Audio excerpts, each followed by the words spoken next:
Guidebooks on Rome will bring you to different statues, museums, and buildings that evoke the ancient history of the city. Thousands of tourists go from monument to monument every day, but few know that the streets of the Eternal City also have their own stories. A few steps from Piazza Venezia is the quiet Jewish quarter. Its roads, like St. Peter's Square, are built with cobblestones. Some of them are actually made of gold and engraved with a name, meant to honor the memory of those who were murdered by the Nazis. These three remember Emma Vivanti and his sisters Rosa and Anita Sormonetta. They're located in front of the door to the house where they lived. On October 16, 1943, they were arrested for being Jewish and were never heard from again. Sono ricordi un po'. They are memories that are a little sad because the three people who lived in this house were deported by the Nazis on October 16, 1943. In this neighborhood, there are many cobblestones like these that are bad memories, and unfortunately, some have already forgotten. I agree with having these type of remembrances because they're necessary to remember what happened and to not repeat it again.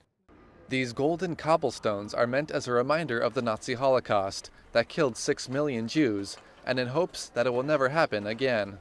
Also nearby is the cobblestone of Costanza Spizzichino. She was a widow with 3 children that was arrested and sent to the Auschwitz concentration camp. She was killed by the Nazis a week later. It's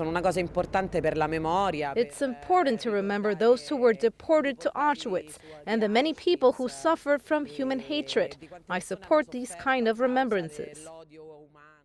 A few steps from the Synagogue of Rome, this other cobblestone remembers Michele Sabatello, a 40-year-old man who was arrested here on May 3, 1944, and never returned home. There are more than 75 stones like this in Rome, and another 27,000 in Europe. These tiles were first placed on the German streets of Cologne in 1993. They then came to Italy in 2010. The idea came from the German artist Gunter Demnig, who laid the last 16 tiles in Rome on January 11th. I think to mark the city with this type of remembrance is a good reminder to never repeat such terrible acts against humanity, regardless of religion or what country someone is from. These stones are a tribute to the memory and dignity of those killed in the Nazi genocide.